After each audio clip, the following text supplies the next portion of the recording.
aula. Essa videoaula é destinada para os alunos dos 8º anos, né, da nossa escola, Vaniolê, que fica aqui em Araçatuba, no interior de São Paulo. Quero lembrar vocês que uma videoaula é uma aula, isso aqui não é só um momento para vocês me verem, matarem a saudade. Eu quero que vocês separem o caderno de história, lápis, caneta, organizem o ambiente que vocês vão estudar, me ouçam, assistam, né, e vão fazendo as anotações. Qualquer dúvida, vocês têm o meu contato de WhatsApp, vocês podem me mandar a dúvida que eu ajudo vocês. Nessa aula, tem alguns slides que eu coloquei uma tarjinha assim amarela, um quadradinho amarelo escrito copiar, que é aquilo que eu passaria na nossa lousa. Então, quando aparecer o slide no cantinho escrito copiar, eu quero que vocês pausem o vídeo, copiem, registrem esse conteúdo no caderno, porque vai facilitar a vida de vocês quando vocês precisarem resolver exercícios, quando vocês precisarem fazer atividade avaliativa à distância, porque nós vamos ter algumas avaliações à distância, tá bom? E tendo isso no caderno facilita bastante para vocês conseguirem responder com clareza e responder com maior facilidade. Eu vou diminuir a minha imagem, vou ficar aqui no cantinho, e ao mesmo tempo que eu vou explicando o conteúdo, vocês vão estar me vendo aqui no canto, tá? O nosso assunto é sobre Revolução Industrial. Mas já aconteceram algumas revoluções ao longo da história. Nós vamos relembrar a primeirona, aquela que aconteceu antes de todas.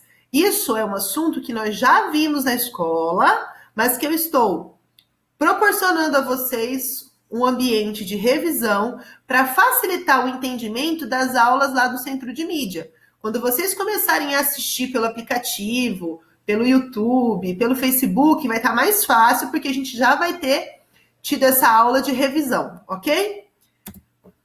Vamos passar aqui para o próximo slide.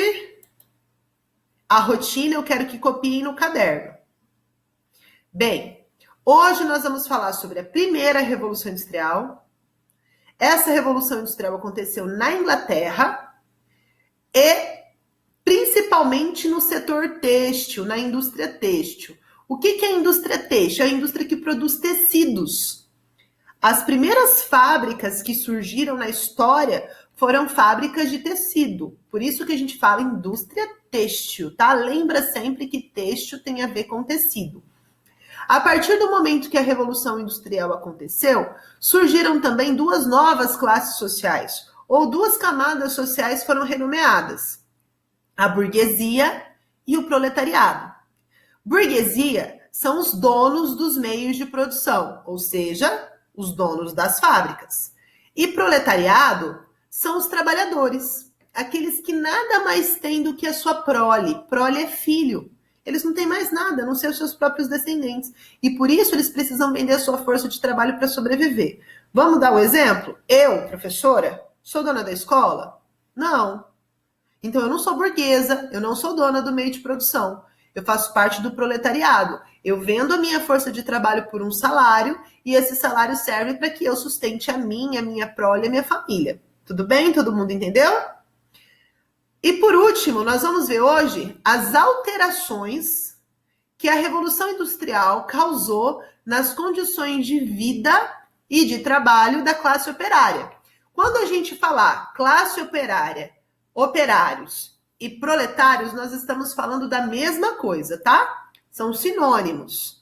Então, a Revolução Industrial, ela trouxe profundas alterações no estilo de vida e na forma de trabalho daqueles que precisam receber salário para sobreviver, que são a mesma coisa: operário, proletários, classe operária e os assalariados, ou seja, a gente, né? As nossas famílias. As nossas famílias fazem parte do operariado. Se você não terminou de copiar a rotina, não tem problema, você pausa o vídeo, copia e depois a gente retoma. Vamos pensar um pouco. Eu quero que vocês pensem no significado de duas palavras, para a gente conseguir entender esse momento histórico. Vamos lá, o que significa revolução e o que significa indústria? Em linhas gerais, revolução é algo que traz uma transformação completa. É como se uma coisa mudasse da água para o vinho. Não é que foi mudando gradativamente, ela se transformou completamente. Indústria. Indústria é eu pegar uma matéria-prima, uma madeira, uma árvore que está lá na floresta, levo ela para um determinado local e transformo essa madeira em uma mesa, uma cadeira, em outro móvel. Ou eu pego ferro lá no subsolo, na mineração. O ferro é uma matéria-prima. Levo para dentro de um ambiente e transformo isso em móveis, em material de construção, em carros. Então, indústria é um sistema que transforma matérias-primas em produtos finais, que transforma aquilo que a natureza nos ofereceu em um produto final. Mas isso tudo é feito a partir do uso de máquinas, a partir do uso de energia, e essas alterações, elas transformam completamente a matéria-prima. Então vamos pensar mais uma vez. Qual a diferença entre indústria e artesanato? A indústria e o artesanato são capazes de modificar, né? O artesão, ele pode pegar uma madeira, um pedaço de madeira e transformar aquilo numa mesa. Mas quanto tempo um artesão demora para transformar a madeira em mesa? Às vezes ele demora muito tempo, dias, semanas, trabalhando para produzir uma mesa e um jogo de cadeiras. A fábrica faz isso muito rápido. Entende que o artesanato é uma pessoa que conhece todas as etapas de produção, ele mesmo pega a matéria-prima, ele mesmo trabalha essa matéria-prima e transforma num produto final, no seu tempo, demorando e produzindo todos os detalhes, ele mesmo. Já na indústria, não. Na indústria, um corta madeira, outro transporta, outro transforma em prancha, outro pega aquela prancha e corta, transforma numa mesa, outro transforma numa cadeira, outro embala, põe no caminhão. São várias pessoas, cada um fazendo uma etapa, entende? Um outro exemplo, sabe o crochê? Que as mães e as avós às vezes costumam fazer? Pega uma linha e transforma aquilo numa espécie de renda, né? Porque vai fazendo a renda ali com o algodão. Pegou a linha, transformou, passa dias. Eu, às vezes, quando tenho tempo, gosto de fazer tapete de crochê.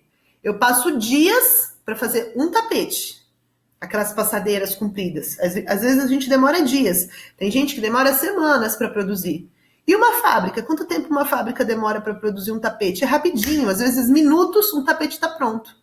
O artesão, ele demora muito mais tempo para produzir um bem. A fábrica agiliza esse processo. Então vamos entender um termo. Revolução industrial significa que houve uma alteração completa no sistema de produção, que deixou de ser uma produção artesanal, demorada, baseada em uma única pessoa que conhece todas as etapas de produção, para uma fábrica. E na fábrica são as máquinas que produzem num tempo muito reduzido, produzindo muito mais, numa escala muito maior, e mais pessoas podendo ter acesso a alguns bens. Todo mundo entendeu? Se não entendeu, anota no cantinho e vocês me perguntam depois, tá? Pode me mandar as dúvidas pelo WhatsApp e a gente vai conversando isso no grupo da nossa sala. Bem, aqui eu trouxe para vocês 2 exemplos de produção têxtil.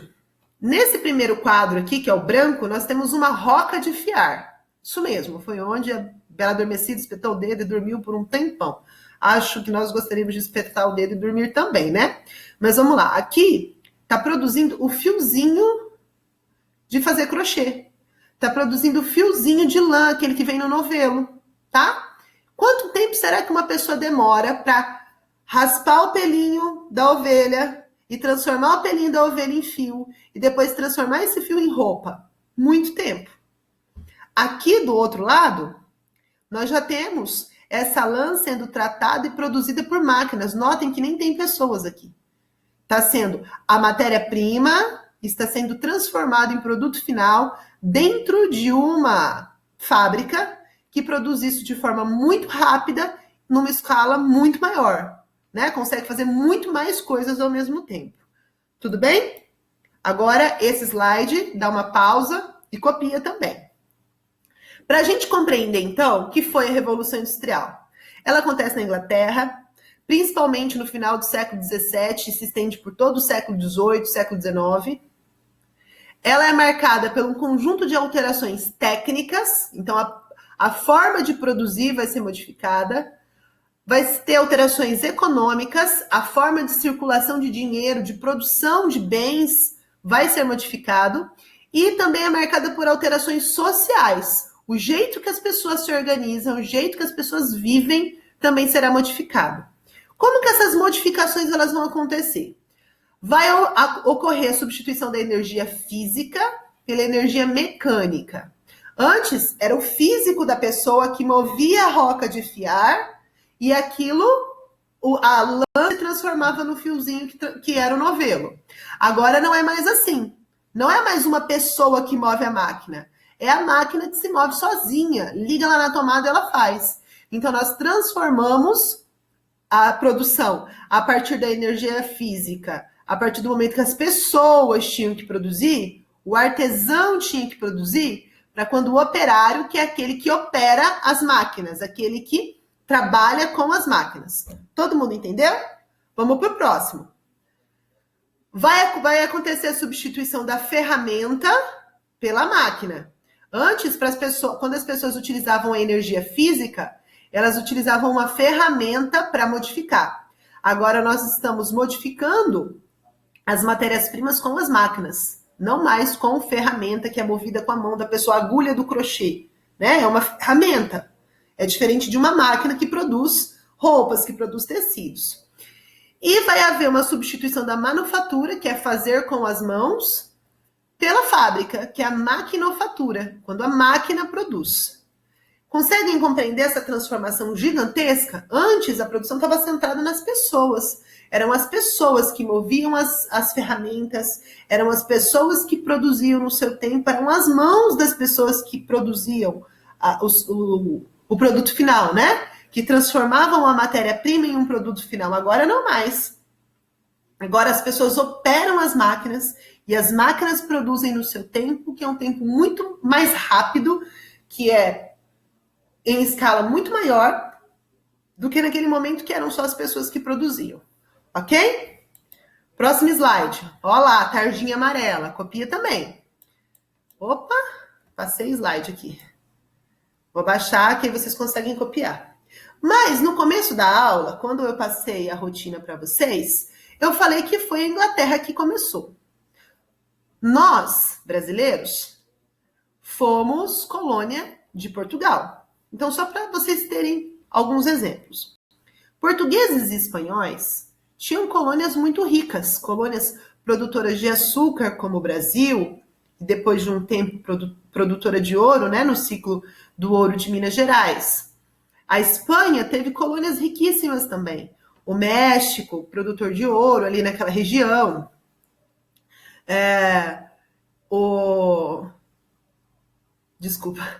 O Peru, a Bolívia, produtores de prata. Então, eles tinham muitas riquezas sendo produzidas nas suas colônias. A Inglaterra não. A Inglaterra não tinha uma colônia que produzia riquezas muito grandes das quais ela podia lucrar.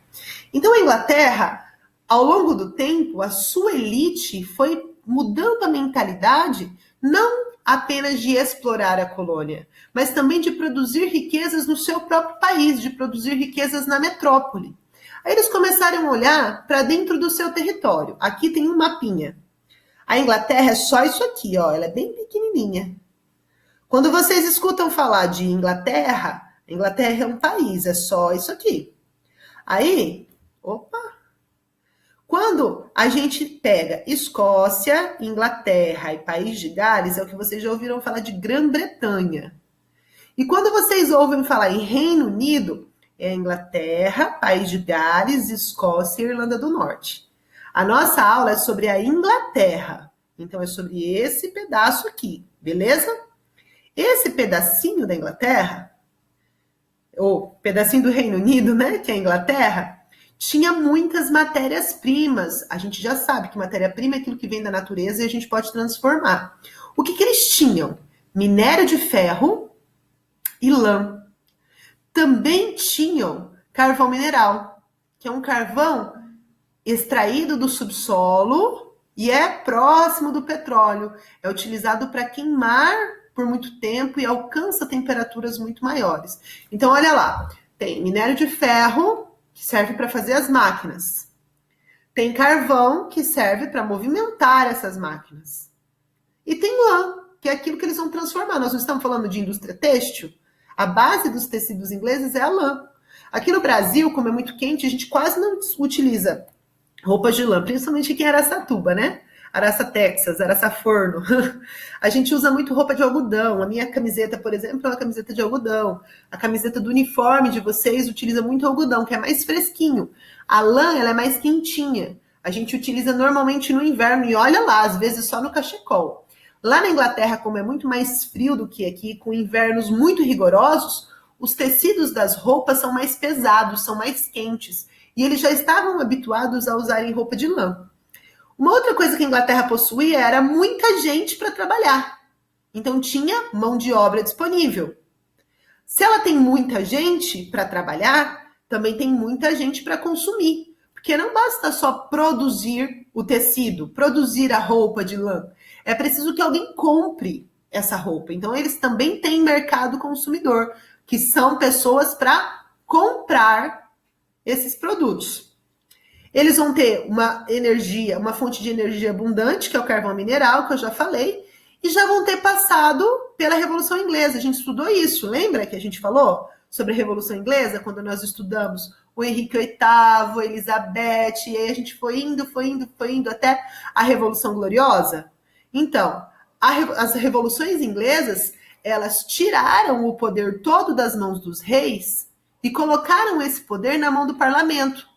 Lembra que eu falei para vocês quem é rainha da Inglaterra hoje, a rainha Elizabeth? Ela reina, mas não governa. Reinar é diferente de governar. Ela é rainha. Mas quem governa a Inglaterra é o primeiro-ministro. Né? No caso atual, agora que nós estamos em 2020, a rainha Elizabeth existe, a rainha Elizabeth II. Ela está lá, ela reina. Ela é uma figura muito importante para os ingleses. Mas quem de fato governa a Inglaterra é o primeiro-ministro, Boris Johnson. Eles estão juntos. Isso aconteceu lá na Revolução Inglesa, que nós estudamos antes do isolamento social começar. Dessa forma, se o parlamento vem do povo, que seriam os nossos deputados e senadores, eles, de uma certa forma, eles legislam para os interesses, não apenas do rei, mas para os interesses da população também. A burguesia e a nobreza inglesa, a elite inglesa, passou a criar leis e passou a governar para garantir que os seus interesses fossem respeitados, né? Então, olha só, os fatores que contribuíram para que a Inglaterra fosse a primeira. Pioneirismo significa ser o primeiro. Por que a Inglaterra foi o primeiro país a passar pela Revolução Industrial? Porque tinha abundância de matéria-prima, minério de ferro e lã, né? Minério de ferro no subsolo e lã que era produzido a partir das ovelhas que eles criavam. Tinha mão de obra disponível, muita gente para trabalhar. Tinha o mercado consumidor, muita gente para consumir. Tinha uma fonte de energia importante, que é o carvão mineral. E tinha um governo que pensava também nos interesses da elite, não apenas nos interesses do rei. Havia uma divisão maior dos interesses ali. Então, nós temos 5 fatores importantes que levaram a Inglaterra a se consolidar como palco da primeira Revolução Industrial. E a partir do momento que a Revolução Industrial começa, diversas invenções vão se sucedendo, né, que a gente chama de inovações técnicas e científicas. Diversas inovações vão se sucedendo e ampliando a capacidade que os ingleses tinham de transformar a matéria-prima em produto final. Qual que é a matéria-prima básica? A lã. E qual que é o produto final? O tecido. Eles vão construir diversas inovações para fazer tecidos de lã cada vez mais rápidos, principalmente nesse início aí de revolução. Quais são as inovações deles? A máquina de fiar, que era uma máquina de produzir fios que utilizava a força humana. Não tinha fonte de energia, não era ligada na tomada, era uma máquina que a pessoa movimentava. Tudo bem? As máquinas a vapor, uma máquina de produzir tecidos, mas que depois foi adaptada para os meios de transporte também, que produzia tecidos a partir da força da água. Naquela época ainda não tinha energia elétrica, liga na tomada, a máquina funciona. Era preciso, mais ou menos de um jeito muito simples, colocava-se uma caldeira Um caldeirão, enche de água e coloca o carvão mineral para queimar embaixo. Quando essa água começa a borbulhar, o pistão da máquina se move e faz com que a máquina trabalhe. Né? O que faz essa máquina ser movimentada não é ligar na tomada, não é energia elétrica. É a força do vapor de água se movimentando dentro dela. Eu vou disponibilizar um vídeo na descrição, né? Um link na descrição do meu vídeo de um perfil no YouTube chamado Invenções da História. Eu gostaria que vocês assistissem, porque nesse vídeo desse canal bastante interessante, eles vão falar como que essas máquinas funcionavam. Vocês vão poder assistir e ter maior clareza. Também vão criar o tear mecânico, né? Que é de fazer tecido, mas só a máquina funciona, não é a pessoa que movimenta a máquina. A locomotiva, que são os trens movidos a vapor, nós inclusive temos uma aqui em Araçatuba, e o navio a vapor. O mais famoso deles é o Titanic. Eu separei algumas imagens, ó. Isso aqui é uma máquina de fiar, tá vendo que aqui tem uma manivela? Para a máquina funcionar, tem que ter uma pessoa girando essa manivela. É a força física, é a força humana que faz essa máquina produzir tecido. Tá vendo? Aqui são os fusos que transformam a lã em linhazinha e vai tecendo isso, produzindo tecidos. É diferente, ó, vou voltar alguns slides aqui, da roca. É um fuso só. É uma pessoa que movimenta, mas é um fuso só. Nessa máquina de fiar, nós tínhamos máquinas de fiar que utilizavam mais de 16 fusos. Então, produziam 16 vezes mais rápido do que a roca que a Bela Adormecida espetou o dedo. Esse aqui é o tear mecânico, né? Um tear que produz tecidos, onde só a máquina funciona, não utiliza força humana nenhuma, utiliza a energia do carvão, né? A energia a vapor. Aqui é uma locomotiva, um trem movido a vapor, não era movido a diesel, nem movido a gasolina, era movido a vapor, então à medida que a água fervia, né? Entrava em ebulição, e o vapor ia se movimentando ali dentro, os pistões se movimentavam e faziam com que essa máquina funcionasse. E esse é o nosso navio mais famoso, uma fotografia real do Titanic, que era movido a vapor. Aqui era por onde saíam as fumacinhas. A fumacinha produzida pela queima do carvão mineral dentro das caldeiras. Agora, como é que a Inglaterra, quais são as práticas que ao longo do tempo a Inglaterra teve, que a colocaram aí como a pioneira na Revolução Industrial? Primeiro foi as enclosures. Em português significa cercamentos. Lá na época do feudalismo, a gente sabe que um feudo era dividido em 3 partes. Manso senhorial, as terras do senhor, e onde tudo que era produzido pertencia ao senhor. Manso servil, as terras do servo, onde as coisas que eram produzidas, uma parte ficava para os servos e outra parte ficava para o senhor. E as terras comunais. Com o passar do tempo, o que os ingleses fizeram? Eles cercaram as terras comunais e parte daquelas terras que pertenciam aos servos para a criação de ovelhas. Por isso vem cercamentos. Eles diminuíram as terras que os servos tinham acesso, para aumentar o espaço que eles tinham para produzir a ovelha, para criar a ovelha que posteriormente seria usada na produção de lã, tá? Então, eles cercaram terras para a criação de ovelhas. Como os camponeses não tinham mais a mesma quantidade de território dentro daquela fazenda, dentro daquele feudo para eles produzirem, com o tempo eles foram expulsos. Isso levou a um grande êxodo rural. O que isso significa? Muita gente saiu dos campos e foi morar nas cidades. E quando eles chegaram nas cidades, eles tinham que se sustentar. E se tornaram uma grande massa de mão de obra barata.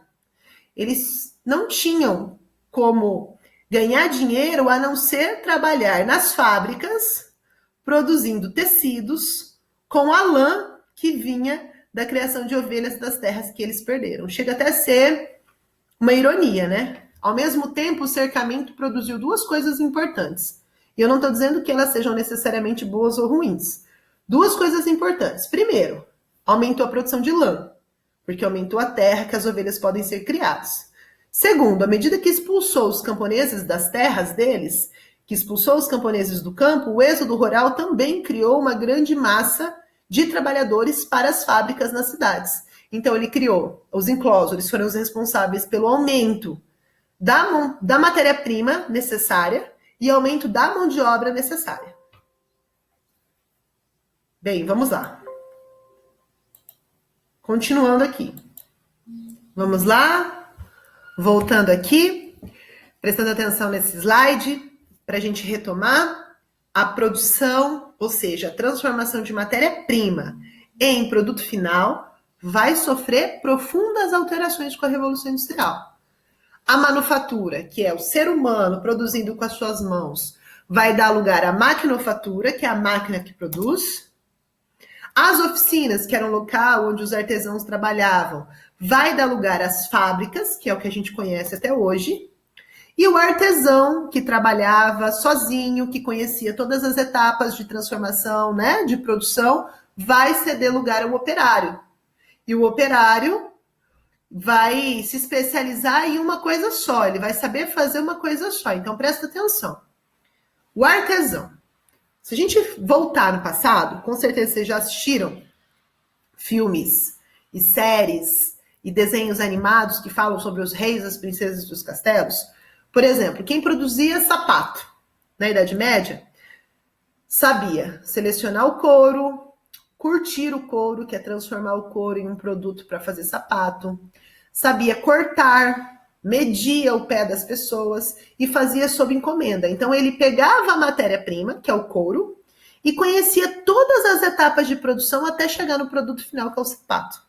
E hoje, quem trabalha lá em Birigui, nas fábricas de calçado, que são as fábricas mais próximas da gente, eles sabem fazer a matéria-prima? Não. Tem uma pessoa que é especializada só em cortar. Quem corta, sabe só cortar. Quem costura, que são as pespontadeiras, né? Quem trabalha no pesponto, sabe só costurar. Quem trabalha fazendo tecido, fazendo a sola, sabe só fazer a sola. Quem cola os decalques, cola só os decalques. Não é mais como o artesão que conhecia todas as etapas de produção. O operário se especializou e ele só sabe fazer uma coisa. Se você pegar um pedaço de tecido e der na mão de um operário hoje que trabalha em uma fábrica de sapato aqui em Birigui e fala para ele, faz um sapato. Talvez ele não consiga fazer. Talvez ele não entenda, não saiba produzir todas as etapas. Agora, se você volta na Idade Média, pega um pedaço de couro e dá na mão de um artesão e fala para ele, faz um sapato, ele sabe fazer, porque ele conhece todas as etapas. Todo mundo entendeu? Próximo slide. Que consequências isso vai trazer para a gente? Primeiro, vai acontecer uma desvalorização do trabalho. E aquilo que a gente chama de alienação do trabalhador, que é exatamente o que eu expliquei para vocês. Antes, ele sabia tudo. Agora ele está alienado, porque ele só conhece uma etapa, ele não conhece todas as etapas. E as mulheres e as crianças, por serem mão de obra mais barata, costumavam ser as principais contratações das empresas. Então, a maior parte dos empregados das fábricas eram de mulheres e crianças. Crianças de 5 anos já estavam trabalhando, 6, 7 anos já estavam trabalhando. Para vocês que estão em casa agora, tem um filme muito legal que é baseado em uma obra clássica do Charles Dickens, um escritor inglês que viveu nessa época. Ele escreveu um livro chamado Oliver Twist. E existe o filme Oliver Twist. E conta mais ou menos a vida de uma criança, o Oliver, que viveu nessa época. Se vocês quiserem assistir, dá uma procuradinha no YouTube, às vezes vocês encontram, tá? Outra consequência que essa alteração na forma de produção trouxe foram as péssimas condições de trabalho e de vida dos operários. Trabalhar na fábrica não era uma coisa bacana. Eles trabalhavam num ambiente muito cheio de pessoas e de máquinas. Essas máquinas, lembra que eu falei que é movida a vapor? E o vapor, ele é conseguido a partir da queima de carvão mineral. Quando a gente queima alguma coisa, solta fumaça. Então imaginem-se num ambiente fechado, com máquinas soltando fumaça. É um ambiente sujo, mal iluminado, que traz péssimas condições para a saúde dos funcionários, né? Uma outra coisa, jornada de trabalho chegava a 18 horas por dia. Um dia tem 24 horas. Sobram apenas 6 horas para o operário comer, tomar banho, lavar roupa, cuidar da casa. 6 horas. A maior parte do tempo ele está trabalhando e recebendo um salário mísero, porque os salários eram muito baixos. Além de terem salários muito baixos, eles não tinham o que nós temos aqui hoje no Brasil, que é a Previdência, o INSS. Por exemplo, se eu for fazer uma cirurgia e levar um atestado, eu vou me afastar do trabalho, mas eu não vou deixar de receber meu salário. Se eu sofrer um acidente na escola, quebrei o pé, por exemplo, estou descendo a escada, quebrei o pé, eu vou ser afastada, mas eu continuo recebendo o meu salário. Nessa época, não. Os acidentes podiam acontecer na máquina porque eles estavam ali alimentando a máquina, podiam prender um dedo na engrenagem, podiam ter complicações das vias respiratórias por ficarem respirando esse ar sujo, poluído, cheio de fumaça. E se eles ficassem doentes, problema deles.